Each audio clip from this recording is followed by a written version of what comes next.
about Nysc certificate scandal. Kemi Adeosun, Nigeria's Minister of Finance, now former Minister of Finance, resigns. What next? On the 14th of September 2018, Kemi Adeosun wrote a letter to the President, Muhammadu Buhari, explaining the fact that she is now privy to findings of the investigations launched into allegation raised against her about possessing forged Nysc certificate, that exemption letter, since, well, of course, she began by thanking the President for the honor of serving in his administration. And then I have today become privy to the findings of the investigation into the allegation made in an online medium that the certificate of exemption from Nysc that I had presented was not genuine. This has come as a shock to me, and I believe that in line with this administration's focus on integrity, I must do the honorable thing and resign.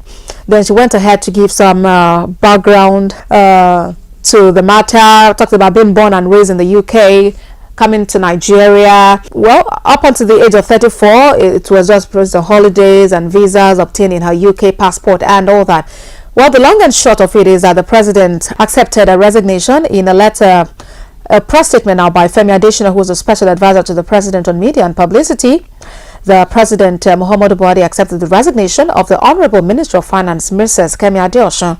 The President thanks the Minister for her services to the nation and wished her well in her future pursuit. The President also approved that the Minister of State, Budget and National Planning, Mrs Zainab Ahmed, should oversee the Ministry of Finance with effect from today. That was Friday. Joining me in the studio to look at this matter this morning are two gentlemen. Onigbogi is a public affairs analyst, and Jide Ologun is a legal practitioner and PR expert. Thank you, gentlemen, for joining me. Yeah, my pleasure. Morning. Okay, we've been on this Nysc certificate scanner for, I don't know if I should say a long time, but for some time. And then people ask, how long would it take the federal government to conclude investigation? Why is Kemi Adeosun not saying anything? Why is the government not saying anything? Finally, she said something. She resigned her appointment. The presidency has accepted her resignation. What's next, Jide? Yeah, what next? We also got a report that she's likely to have been out of the country, you see, and answering the question, what next? What next is to now try to test our law. Law is the supreme instrument for social engineering. And taking what has happened as a case study, if we are admitting that there is forgery, what is forgery? Forgery is a crime of copying money or documents in order to cheat people, and we have laws guiding this offense against the state because it is indeed a crime.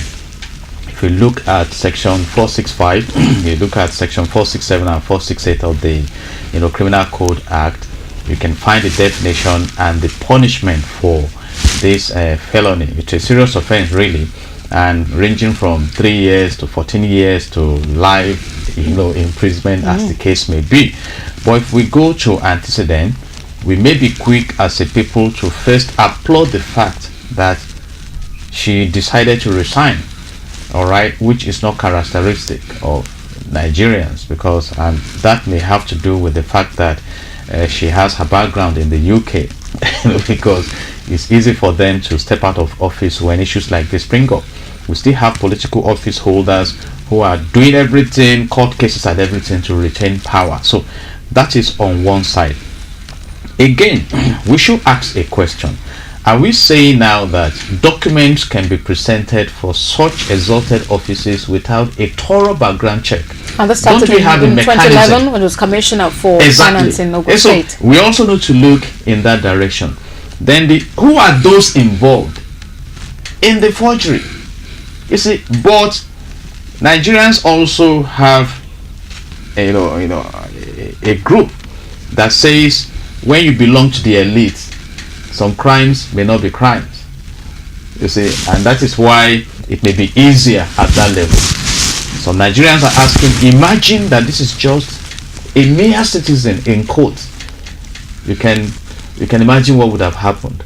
But by and large, it's either we decide to fine-tune our environment and prevent embarrassments like this. And another school of thought is saying now that some benefits have been harvested through forgery, can we surrender those benefits back to the society? So there are various issues. But some are worried that meanwhile, some are worried that this may just be one of the many cases that have fizzled away. The Nysc case, the Babachi Lawal, the the body law or whatever, the Ikoyi gate, and all these cases. But then, if we are seeking to join the League of Developed Countries in terms of putting in place an effective system, we need to allow the law to have its way and to allow for meritocracy. So my final question this morning is a rhetoric. Imagine that this happened in South Korea or in China.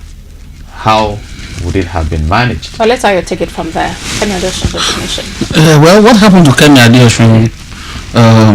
I'm very sure that she's not the first person that is even having issues of whether discharge certificates, WAEC certificates, GC, and the rest. As we speak, there is still another case of Okoye Hobla, that has an issue with WAEC and the rest. But there is a question I just have to ask Nigerians.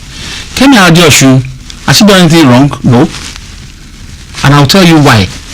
If from the very first day Kemi Adeosun presented the said exemption letter that after she got from all her discourses, like she engaged someone to get it for her, and the person got it for her.